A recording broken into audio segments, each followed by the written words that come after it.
the young and the restless spoilers. Welcome back to our channel, besties.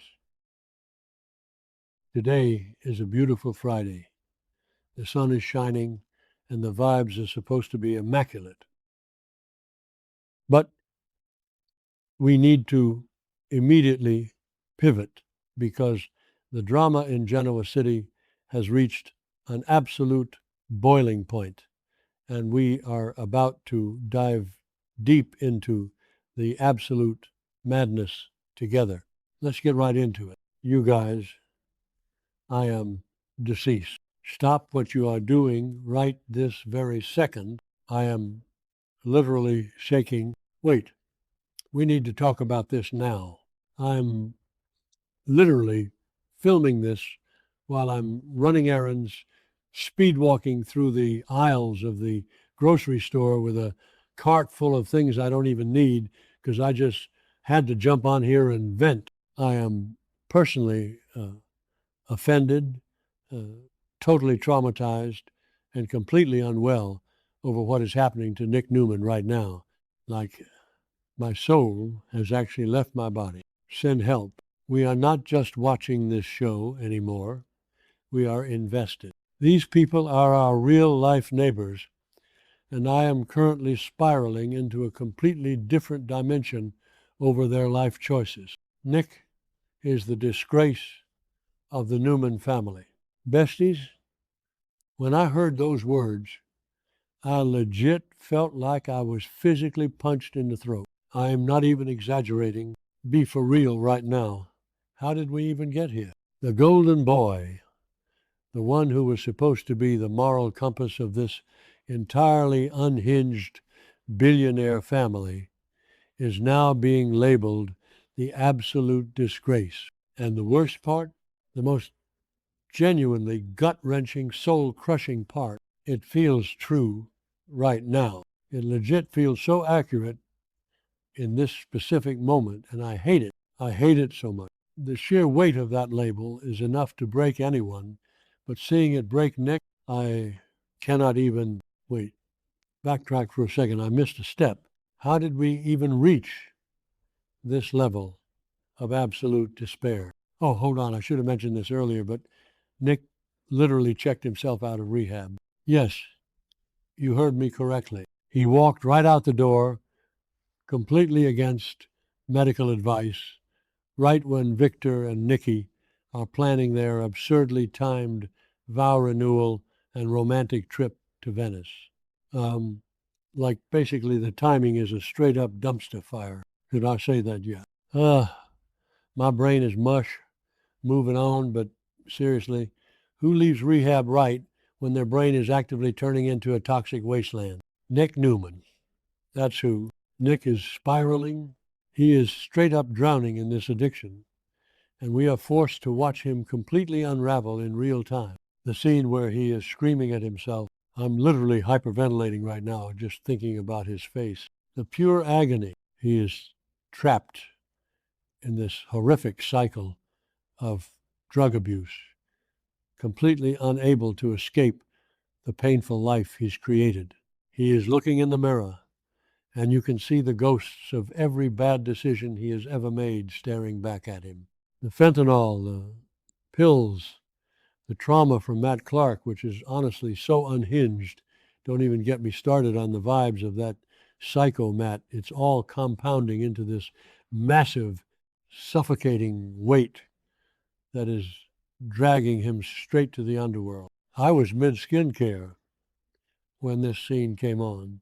I literally had a charcoal mask slathered all over my face, and I gasped so hard I smeared charcoal mask all over my pristine white rug.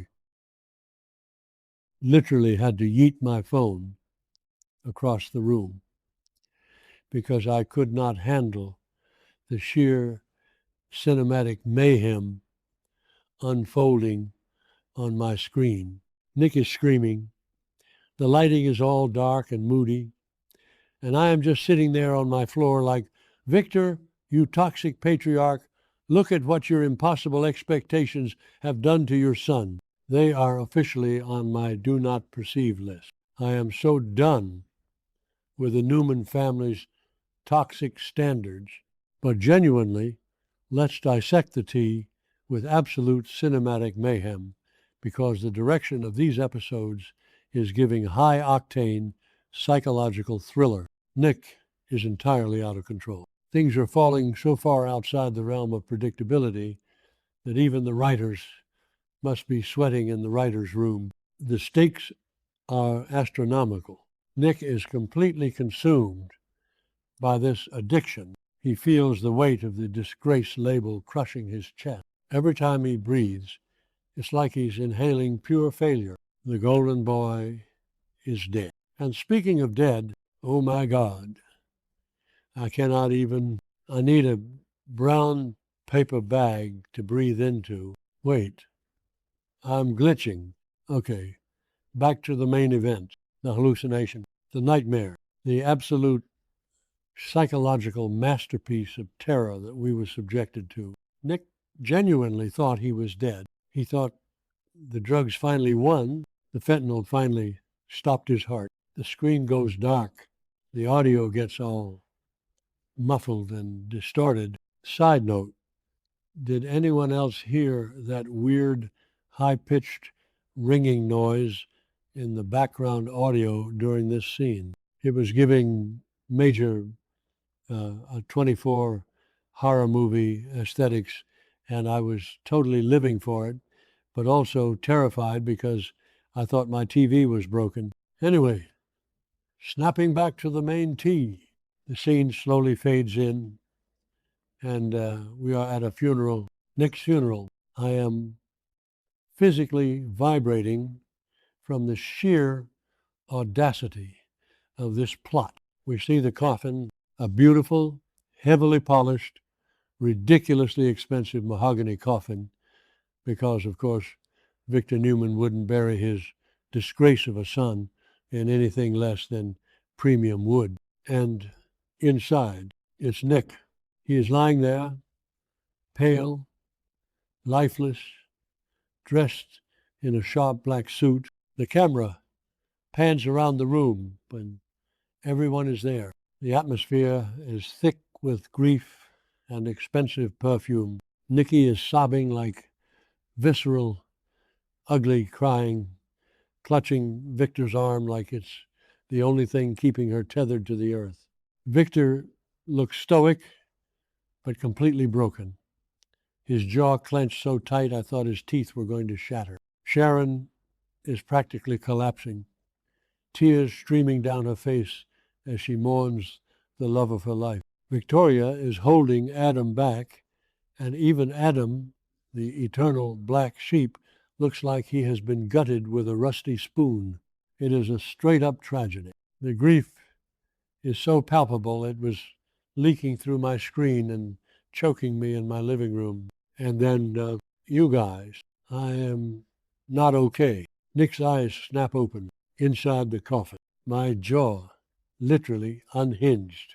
I screamed into my pillow so loud my neighbor probably thought I was being attacked by a wild animal. He wakes up. He realizes he is in a box. The claustrophobia, the sheer unadulterated panic. He sits up. Nick Newman literally sits up in his own coffin right in the middle of his own funeral. Bestie, I am deceased.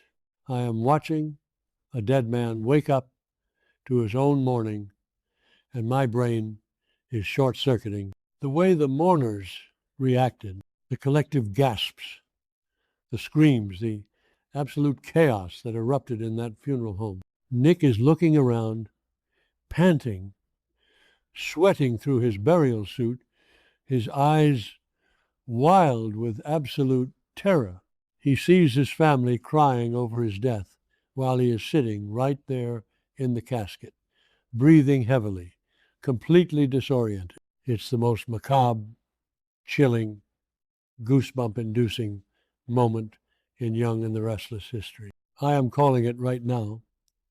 This is Emmy material. Give Joshua Morrow all the awards. Give him the Globe, the statuette, the crown, all of it. He acted his rent due, paid and prepaid for the next decade. But here is the million-dollar question that is currently destroying my sanity and keeping me awake at 3 a.m. Is this real or is it a dream? Is it a hallucination brought on by the drugs? We know Nick has been having these terrifying fentanyl-induced nightmares. The timeline literally says his brain cannot distinguish between perceived threats and real threats. Remember when he hallucinated the sugar packets at Crimson Lights turning into fentanyl? So is this just his subconscious punishing him? Is his brain manifesting the ultimate consequence of him being the disgrace of the Newman family? Or, and hear me out because I am spiraling into conspiracy theory territory, did he actually overdose, momentarily die, get rushed to the hospital, and his brain filled in the funeral details while he was in a coma? I am in a full existential crisis over a fictional character. This situation is now my entire personality, and I am not okay. I mean, think about the psychological damage this is going to do to him when he fully wakes up, if it's a dream. Waking up from feeling your own death, seeing your mother weep over your corpse. Nikki has been through enough. She just got her eyesight back, basically, and now she has to deal with her son's descent into the literal underworld. Bestie, be for real right now.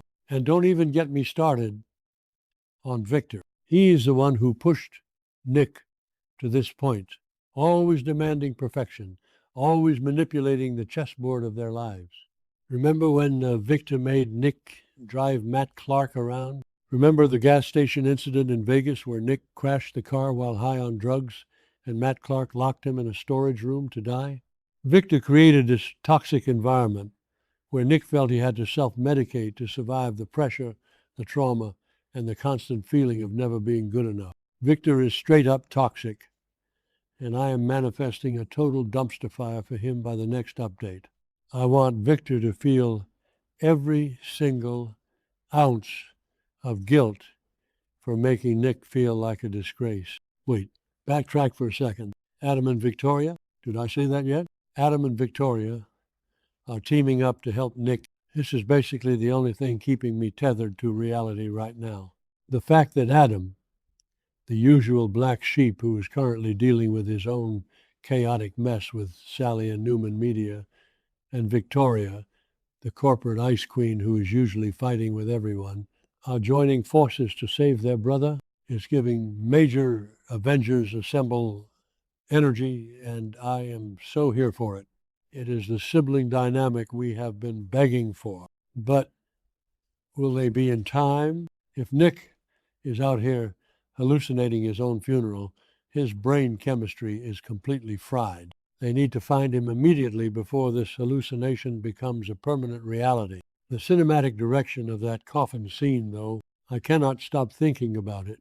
The shadows, the way the lighting hit Nick's pale face as he sat up, the sheer horror in Sharon's eyes. It felt like a high-octane psychological thriller. It wasn't just a soap opera. It was a visceral descent into madness. Nick, screaming at himself in the mirror earlier in the episode, perfectly foreshadowed this. He feels dead inside. The addiction has completely killed his spirit, his hope, and his identity, so his brain literally simulated his physical death to match his emotional state. It is poetry, dark, twisted, unhinged poetry, and I am genuinely obsessed while simultaneously needing intense therapy to recover from it.